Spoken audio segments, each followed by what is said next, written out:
तो last episode में हमने देखा था कि बहुत सारे डीमन वुल्फ ने रैन और सैंग को घेर लिया था और रैन अभी भी सैंग के आगे अपने खंजर को लेकर डटा हुआ था। और अब ये तीनों वुल्फ एक दूसरे को देखते हैं और फिर एक साथ ये तीनों सीधे रैन के ऊपर अटैक कर देते हैं, जिस पर रैन भी बहुत ही बहादुरी से उन तीनों से लड़ता है। लेकिन एक हाथ के ना होने की वजह से आखिरकार एक वुल्फ रैन के ऊपर झपट्टा मार के उसे जमीन पे गिरा के उसके हाथ को दबोच लेता है। और अब ये सारा नजारा सैंग भी देख रहा होता है, लेकिन माउंटेन से गिरने की वजह से वो बहुत ही ज्यादा इंजर्ड था। और अब ये डीमन वुल्फ रैन को खाने के लिए अपना मुंह खोल लेता है और अब एक दूसरा वुल्फ सैंग की तरफ भी बढ़ने लगता है, जिसे देखकर अब सैंग भी खड़े होने की कोशिश करने लगता है। लेकिन तभी ये वुल्फ बहुत ही तेजी से झपट्टा मारते हुए सैंग को भी दबोच लेता है। और अब ये वुल्फ सैंग और रैन को खाने वाले होते हैं कि तभी हम देखते हैं कि मास्टर बहुत ही तेजी से यहाँ पर आ रहे होते हैं। और अब वहाँ पर पहुँचते मास्टर अपनी पावर से वहाँ पे मौजूद सारे वुल्फ को एक ही झटके में खत्म कर देते हैं। और फिर मास्टर रैन और सैंग की तरफ देखते हैं और अब सैंग के कंडीशन को देखने के बाद मास्टर अपनी पावर से वहाँ पर एक स्पेल क्रिएट करने लगते हैं और उस स्पेल को सैंग की बॉडी में डाल देते हैं। और अब सीन चेंज होता है और हम देखते हैं कि सारे लोग वापस घर पहुंच चुके थे, जहाँ पर सैंग एक छोटे से पाउंड में डूबा हुआ था और उसके बगल में मास्टर और रैन भी बैठे हुए थे। और अब थोड़ी देर के बाद सैंग अपनी आंखें खोल लेता है और फिर वो रैन से पूछता है कि ब्रदर हम अभी कहाँ पे हैं। तब रैन कहता है कि हम अभी बैकयार्ड में हैं। और अब मास्टर कहता है कि तुम अभी जहाँ पे हो वहीं पे रहो, क्योंकि इस पानी से तुम्हारा बॉडी पेन और इंजरी दोनों खत्म हो जाएगा। और अब सैंग पूछता है कि मास्टर क्या आप मुझे बताएंगे कि आखिर मुझे ये क्या हुआ था, जिस पर मास्टर पूछते हैं कि क्या तुम्हें पहले की सारी बातें याद है। तब सैंग अपने सर पे हाथ रखते हुए कहता है कि हाँ मुझे सारी बातें तो याद है, लेकिन कभी कभी वो सारी चीजें मुझे धुंधली धुंधली दिखाई देने लगती है। जिस पर मास्टर कहते हैं कि तुम्हारी बॉडी के ऑलरेडी 9 मेरिडियंस टूट चुके हैं, वो भी तुम्हारे बॉडी के अलग अलग पार्ट से। जिस पर सैंग पूछता है कि क्या ये सब कुछ माउंटेन से गिरने की वजह से हुआ है। तब मास्टर कहते हैं कि नहीं, दरअसल तुम जन्म से ही ऐसे हो और इसके साथ ही तुम्हारा सोल तुम्हारे बॉडी के मेरिडियंस और बाकी अंगों के साथ एक नॉर्मल कॉम्बिनेशन नहीं बनाता है, जिसकी वजह से तुम्हें हील होने में भी बाकियों के मुकाबले में ज्यादा समय लगता है। और इसीलिए ये सारी चीजें तुम्हारी बॉडी में एक बीमारी की तरह काम कर रही है। और मुझे इस बात का डर है कि अब अगर हमने इसका कोई जल्दी से सोल्यूशन नहीं निकाला तब शायद तुम 20 साल तक भी नहीं जी पाओगे। और अब इतना सुनते ही सैंग काफी ज्यादा शौक हो जाता है और फिर वो मास्टर से पूछता है कि क्या इसका कोई सोल्यूशन नहीं है। जिस पर मास्टर कहते हैं कि तुम फिलहाल अभी के लिए रेस्ट करो। जिस पर सैंग दोबारा पूछता है कि मास्टर बताइए ना, क्या मेरी इस बीमारी को दूर करने का कोई भी उपाय नहीं है। तब मास्टर कहते हैं कि सैंग ये कोई बीमारी नहीं बल्कि यही तुम्हारा भाग्य है। जिस पर सैंग खड़े होते हुए कहता है कि मास्टर जब मैं दाओ जंग की किताबों को पढ़ रहा था तब मैंने उस किताब की एक लाइन पढ़ी थी जिसमें ये लिखा था कि हम हेवन के अगेंस्ट में जाके अपने भाग्य को भी बदल सकते हैं। जिस पर मास्टर कहते हैं कि हाँ ये बात सच है, लेकिन पुराने समय से लेकर आज तक केवल 3 ही लोग इसमें सक्सेसफुल हो पाए थे। अब सैंग कहता है कि मेरे ख्याल से वो तीनों पर्सन बहुत ही ज्यादा अमेजिंग होंगे, लेकिन अब मेरे पास भी इसके अलावा और कोई दूसरा चॉइस नहीं है। और इसीलिए अब मैंने डिसाइड कर लिया कि अब मैं कैपिटल में जाऊंगा और वहीं से मैं अपने डेस्टिनी को चेंज करने की जर्नी की शुरुआत करूंगा, क्योंकि बस ऐसे बैठे बैठे मैं अपने डेस्टिनी को स्वीकार करके इस तरह से तो नहीं मर सकता। जिस पर मास्टर कहते हैं कि पिछले 800 सालों में बहुत से महारथियों ने अपने भाग्य को चेंज करने की कोशिश की, लेकिन इसके बदले उन्हें सिर्फ मौत मिली। तो इसीलिए तुम्हारा मास्टर होने के नाते मैं तुम्हें इसकी परमिशन नहीं देता हूँ। और फिर मास्टर रैन से कहते हैं कि अपने छोटे भाई को अंदर ले जाओ। और अब रैन को भी समझ में नहीं आता कि आखिर वो किसकी बातों पे एग्री करे, क्योंकि मास्टर और सैंग दोनों अपनी अपनी जगह सही है। और अब काफी ज्यादा रात हो जाती है, जहाँ पर हम देखते हैं कि मास्टर सैंग के कमरे में सैंग को देखने के लिए आते हैं। और फिर सैंग को देख लेने के बाद वो रैन से कहते हैं कि मैं सैंग के लिए कुछ हर्ब्स को ढूंढने जा रहा हूँ और तुम तब तक सैंग का ख्याल रखना। और अब हम देखते हैं कि सैंग भी अभी तक नहीं सोया हुआ था और वो भी इन सारी बातों को सुन रहा था। और अब अपने मास्टर के जाने के बाद सैंग उठ के बैठ जाता है और अपने मन में कहता है कि मास्टर सॉरी, मैं पहली बार आपकी बातों को नजरअंदाज कर रहा हूँ। और अब तभी हम देखते हैं कि वहाँ पर रैन भी आ जाता है और वो अपने साथ कुछ सामान को पैकिंग करके लाया था। इसका मतलब रैन भी जानता था कि सैंग अब नहीं रुकेगा। और अब रैन उस सामान को सैंग के पास रख देता है, जिस पर सैंग पूछता है कि ब्रदर ये क्या है। तब रैन अपने खंजर को सैंग को देते हुए कहता है कि छोटे भाई मुझे तुम पर यकीन है कि तुम जरूर अपने भाग्य को बदल लोगे। जिस पर सैंग भी बहुत ही ज्यादा इमोशनल होते हुए थैंक यू बड़े भाई कहता है। और अब सीन चेंज होता है और हम देखते हैं कि सैंग बहुत ही तेजी से वहाँ से निकल रहा था। और अब उस एरिया के आखिरी पॉइंट पे पहुँचने के बाद सैंग मुड़ के अपने घर को देखता है और फिर वो वहाँ से जाने लगता है। लेकिन तभी कोई पावर सैंग से आके टकराती है, जिसकी वजह से मास्टर ने जो स्पेल सैंग के अंदर डाला था वो अपने आप ही एक्टिव हो जाती है, जिसकी वजह से सैंग किसी अनजान जगह पे पहुँच जाता है। और अब अपने आसपास के माहौल को देखने के बाद सैंग कहता है कि ये मैं कहाँ पे आ गया। और फिर सैंग जमीन को टच करता है और कहता है कि ये तो रेत है। और अब सैंग चिल्लाते हुए कहता है कि मास्टर क्या ये आपका इल्यूजन है। तभी वहाँ पर एक आवाज कहती है कि मास्टर ने तुमसे पहले ही कहा था कि हेवन के अगेंस्ट में जाके केवल लोगों को मौत मिलती है, तो क्या तुम्हें इस बात से जरा भी डर नहीं लग रहा। जिस पर सैंग कहता है कि मैं इस बात से जरा भी नहीं डरता हूँ, क्योंकि खुद मास्टर ने ही कहा था कि अभी तक 3 लोग हेवन के अगेंस्ट में जाके अपने भाग्य को बदल चुके हैं और मेरे लिए इतनी उम्मीद काफी है अपने गोल को अचीव करने करने के लिए, जिस पर ये आवाज कहती है कि पूरी जगह तुम्हारी स्पिरिट से बनी हुई है और अब मैं तुमसे लास्ट बार पूछ रहा हूँ कि क्या तुम सच में ये करना चाहते हो, जिस पर सैंग भी यस कह देता है। अब ये आवाज कहता है कि ठीक है, तो फिर साबित करो कि तुम हेवन के अगेंस्ट में जाने के लायक हो। और अब उस आवाज के इतना कहते ही हम देखते हैं कि चारों तरफ जमीन पे कुछ होने लगता है और फिर जमीन से एक बहुत ही बड़ा इविल दरवाजा निकलता है, जिसमें से बहुत सारी एनर्जी निकल रही थी। और फिर ये आवाज कहता है कि मास्टर ने तुम्हें ह्यूमन और हेवन के बारे में पढ़ाया है, लेकिन एक और चीज है जिसके बारे में अभी तक उन्होंने तुम्हें नहीं बताया है, और ये चीज है डीमन वर्ल्ड की डार्क पावर्स, जो तुम्हारी जर्नी को कई गुना ज्यादा मुश्किल बना देंगे। और अब इस आवाज के इतना कहते ही हम देखते हैं कि इस गेट पे खड़े ये डीमंस जिंदा होने लगते हैं और बस कुछ ही देर में ये दोनों डीमंस जिंदा हो जाते हैं, जिसे देखकर सैंग घबराते हुए कहता है कि मास्टर आप ये क्या कर रहे हैं, जिस पर ये आवाज कहता है कि सैंग इस दुनिया में कई ऐसे अनजान खतरे मौजूद हैं जिन्हें तुम अपनी जर्नी में फेस करने वाले हो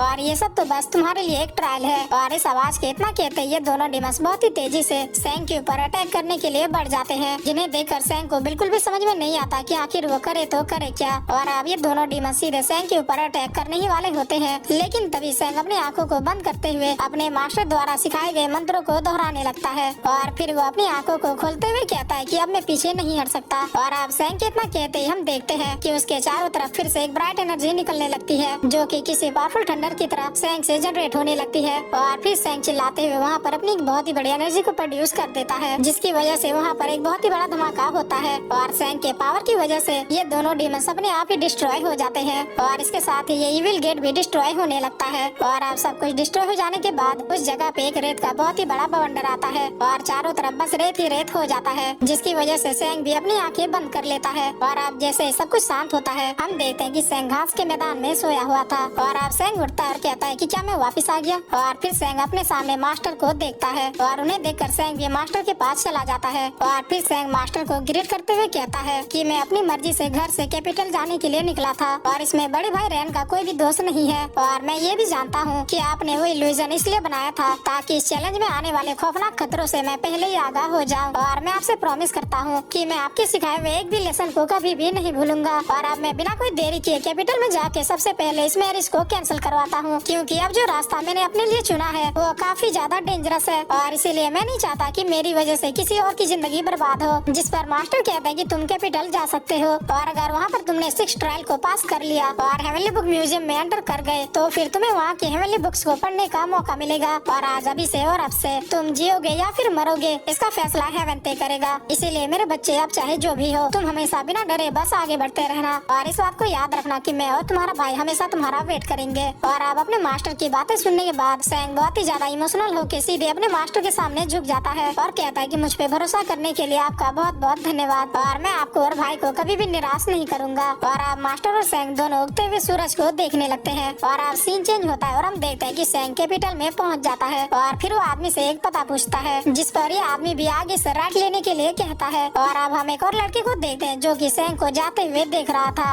और अब हम एक लड़की को भी देखते हैं जो अपने सामने से सैंग को गुजरते हुए देख रही थी। और अब थोड़ी देर चलने के बाद सैंग एक हाउस के सामने पहुंचता है और इस हाउस के गेट पर गॉड ऑफ विल पावर लिखा हुआ था।